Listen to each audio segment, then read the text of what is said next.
السلام عليكم، ازيكم يا شباب؟ ايه الاخبار؟ ان شاء الله النهارده هنتكلم على الهيستوري بتاع الجيت، وهنعرف برضو ايه هو الجيت. خلينا متفقين، الجيت هي اداه كل ديفلوبر محتاجها في الشغل معاه. والنهارده ان شاء الله هنعرف اصلها اتعمل ليه.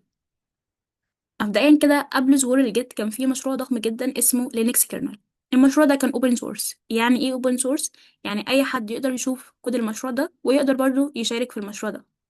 فطبيعي المشروع ده كان شغال عليه عدد كبير جدا من الديفلوبر. لكن قبل ظهور الجيت في الفترة من 1991 لحد 2002، كانوا ازاي بيبعتوا التعديلات بتاع آلاف الديفلوبر اللي شغالين على البروجكت ده، كانوا ازاي بيجمعوا الكود على بعض.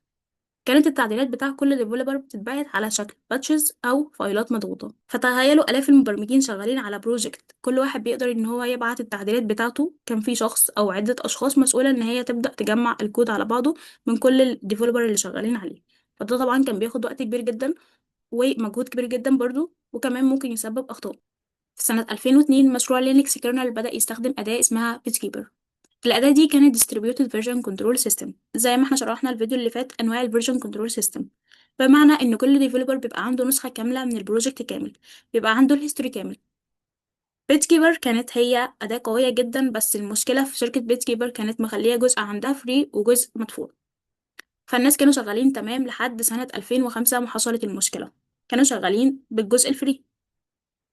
الشركة المالكة لبيت كيبر قررت إن هي تسحب النسخة المجانية في سنة 2005. يعني أي حد عايز يقدر إنه يشوف الكود بتاع لينكس كيرنل أو إن هو يشارك فيه لازم يدفع لايسنس. فتخيل إن أنت تدخل على مشروع أوبن سورس وكمان فري لازم تدفع فلوس لبيت كيبر. فده اللي خلى لينوس إن هو يفكر في حل نهائي للمشكلة اللي هو موجود فيها دي. لينوس قالك إيه بقى؟ قالك ما نعمل حاجة بنفسنا، بلا زلة بيت كيبر بلا بتاع. نعمل حاجة خاصة بينا إحنا، نبقى إحنا المتحكمين الرسميين فيها.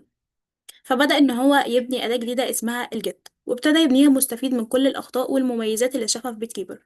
فكان الهدف منها إن هي أداة تخدم لينكس كيرنل، مش أي مشروع صغير وخلاص.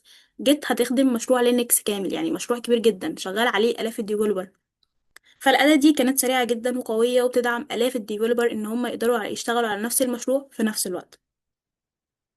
لينوس حط شوية أهداف كده وهو بيصمم الجيت. أول حاجة السرعة. الجيت لازم يكون سريع جدا في كل العمليات زي ميرج وبرانش وكوميت، وكل حاجة تقريبا بتحصل لوكال، وكل الكلام ده هناخده إن شاء الله في الفيديوهات الجاية. تاني حاجة سيمبل ديزاين.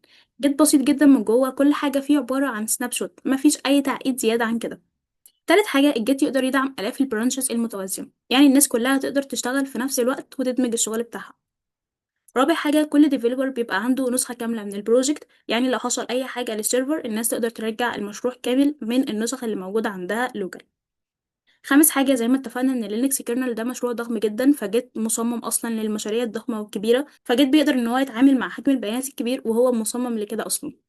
بعد ما خلصنا الهيستوري بتاع الجيت، دلوقتي احنا محتاجين نعرف خطوة مهمة جدا. ايه هو الجيت بالظبط؟ ازاي الجيت بيشتغل من جوه؟ ازاي بيفكر في التعديلات والفايلات؟ ده اللي هنتكلم عليه دلوقتي في الجزء الجاي. اول حاجه وات از جيت؟ ايه هو الجيت؟ الجيت ببساطه هو distributed version control system. يعني هو اداه بتخلي الديفلوبر ان هم يقدروا يتابعوا كل التغيرات اللي بتحصل في الكود بتاعهم، وكمان يقدروا يشتغلوا مع بعض بسهوله.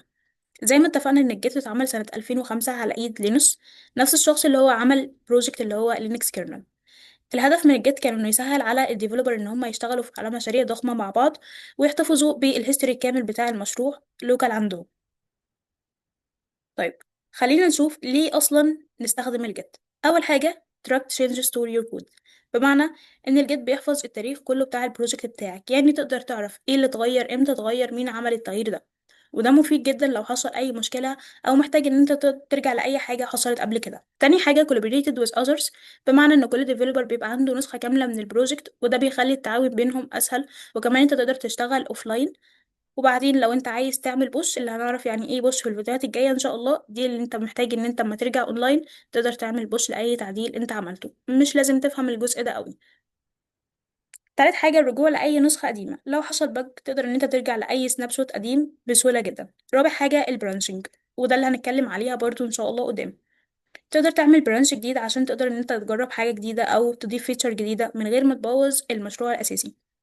واخر حاجه جيت عاده بيضيف بيانات بس مش بيحذفها، بمعنى معظم الكوماند لاين اللي احنا هنكتبها قدام زي كوميت برانش ميرج كلها دايما بتضيف سناب شوت جديده للريبو بتاعي بدل ما تمسح القديم. ده معناه ان انت تقدر تجرب اي حاجه في الكود، تعدل على فايل، تمسح فايل، او حتى لو مسحت فايل بالغلط طالما انت عملت كوميت للكود بتاعك، فانت تقدر ان انت ترجع الفايل ده من غير ما تقلق. ولما تعمل كوميت جيت بياخد سناب شوت كامل للمشروع في اللحظة دي. لو احنا غيرنا مثلا في فايل بياخد سناب شوت للفايل اللي تم التغيير عليه. طيب لو انا ما غيرتش في فايل فجيت بيعمل لينك على النسخة القديمة من الفايل ده. عشان نفهم الجيت بطريقة سهلة فكر في الجيت زي اكنه جوجل دوك. كل مرة انت بتقدر تعدل في جوجل دوك بيحتفظ بالنسخة. تقدر انت تشوف مين عمل ايه مين عدل ايه، تقدر ترجع لأي نسخة قديمة في أي وقت. جيت برضو نفس الفكرة بس على الكود بتاعك. سناب شوتس no difference.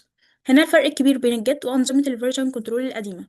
معظم الأنظمة القديمة كانت بتخزن الديفرنس بين نسخ الملفات، يعني بيسجل بس التغيرات على كل فايل. بمعنى لو في فايل غيرنا فيه سطرين فهو بيخزن السطرين بس الزيادة اللي اتضافوا دول. دي الأنظمة القديمة. لكن الجيت بقى بيخزن سناب شوت للمشروع كله عند كل كوميت. بمعنى ان هو بياخد صورة كاملة لكل الملفات في اللحظة دي. طيب لو في فايل انت ما غيرتش عليه ولا اي حاجة فهو مش بياخد سناب شوت تانية، لا هو بيعمل ايه، هو بيعمل لينك على النسخة القديمة. وده طبعا اللي بيخلي الجيت سريع وذكي جدا. دلوقتي نيجي الميزة من أهم مميزات جيت. تقريبا كل حاجة بتحصل على جهازك لوكال. يعني ايه الكلام ده؟ يعني معظم الكوماند لاين اللي احنا هنكتبها في الجيت زي كوميت لوج برانش، كل الكوماند لاين اللي احنا هناخدها قدام مش محتاجة أي اتصال بالنت أو السيرفر اللي احنا هنشتغل عليه بعدين. يعني الهيستوري بتاع المشروع كامل زي ما اتفقنا هيبقى لوكال عندك في المشروع. يعني انت تقدر تعمل أي كوماند لاين عندك لوكال من غير أي اتصال بالإنترنت أو بالسيرفر الرئيسي اللي انت هترفعه عليه كود. انت محتاج بس حاجة واحدة بس فيها نت، اما تيجي تعمل بوش يعني ترفع التعديلات دي للسيرفر، ساعتها انت تحتاج نت. غير كده لا، انت تقدر تشتغل لوكال من غير نت. دلوقتي بعد ما فهمنا الجيت كويس عايزين نقف على نقطة مهمة جدا. ايه المشكلة اللي ممكن تواجهنا مع الجيت؟ خلينا نشوف الصورة دي فيها 3 اشخاص كل واحد عنده نسخة من الكود على جهازه لوكال. طبعا زي ما اتفقنا كل واحد بيبقى عنده الهيستوري كامل بتاع المشروع. طيب لو ال3 اشخاص دول عايزين يشتغلوا مع بعض بسهولة او يخلوا كل النسخ بتاعتهم متزامنة مع بعض فاحنا محتاجين حاجة اونلاين كده يرفعوا عليها كل واحد الشغل بتاعه. والحاجة دي بنسميها اونلاين هوست ريبوزيتوري. فدي زي الجيت هاب والجيت لاب. فدي يا شباب الاماكن اللي بنرفع فيها نسخنا عشان التيم يشوف التعديلات ويقدروا يمرجوا الشغل مع بعض او يشاركوا الكود مع ناس تانية. بصراحة الجيت لوحده ممتاز لكن من غير الاونلاين ريبوزيتوري التعاون بين التيم بيبقى صعب شوية خصوصا لو تيم كبير. وده بالظبط اللي هنتكلم عليه في الفيديو الجاي، ايه هو الجيت هاب.